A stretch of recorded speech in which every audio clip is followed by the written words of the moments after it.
took a while for me to decide that painting was what I wanted to do. And I thought for a while I'd want to be an architect, but that died out really quick too. I wasn't satisfied with what I was producing. All I knew was that I wanted to create things all throughout my life, because that's what I was very good at, imagining things, making things up, just roaming out in my own world, creating dragons and fantasy stuff. But around 2002, I really realized that what I wanted to do was just produce my world. It led me to what I do now.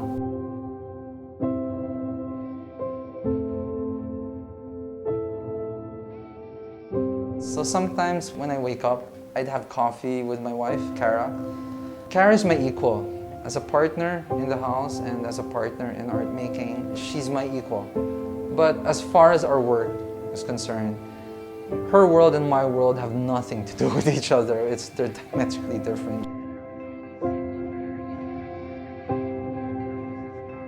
And we hang out with our cats. And so we play for a while. And around 8 o'clock, I'm here in the studio.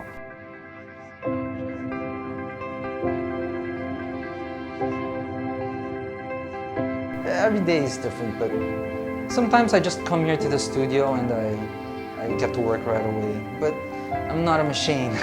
I'm a human being, which means that I have different kinds of moods. When that happens and you don't feel like working, what you do is you just sit down in a room and do absolutely nothing. And eventually, your mind can't take that. So I turn to the natural world, I turn to the cosmos for inspiration. That's an endless resource of inspiration. Because when you look at the other living things that are growing on our planet, you're overwhelmed by it.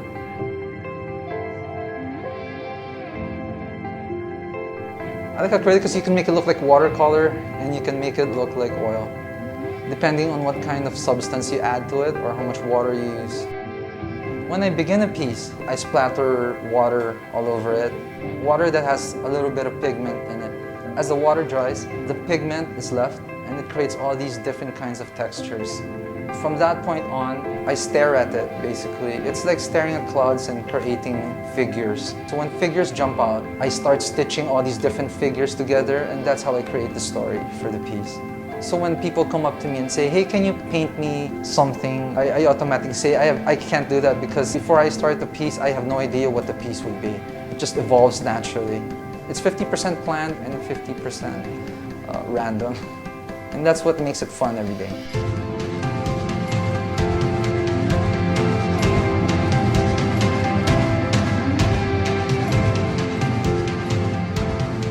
When you work things with your hands, it becomes more human. I like the textures that the hands would make, like the mistakes in the image, and that's what makes it human for me.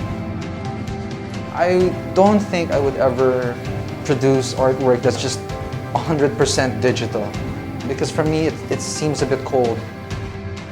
Music is my gasoline. I find it very difficult to work without music. I get my inspiration from somewhere else, but music is definitely a staple in my studio. My favorite artwork would always be the current piece that I'm working on. Some pieces would take more from me than other pieces, but basically that doesn't dictate whether it's going to be my favorite or not. My work is constantly evolving, so if I produce one piece today, tomorrow I'll be working on something very different. You'd want to build your own, and you grow into yourself, you evolve naturally into your own world.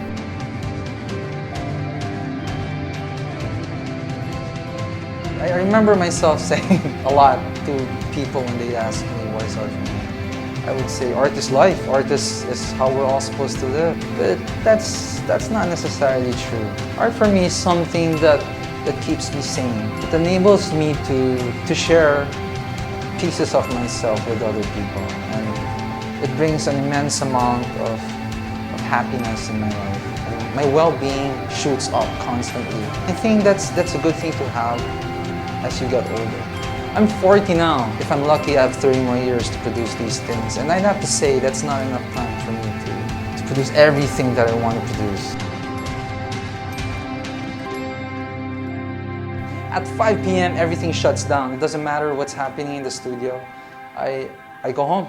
I spend time with my family because that's basically what I like doing.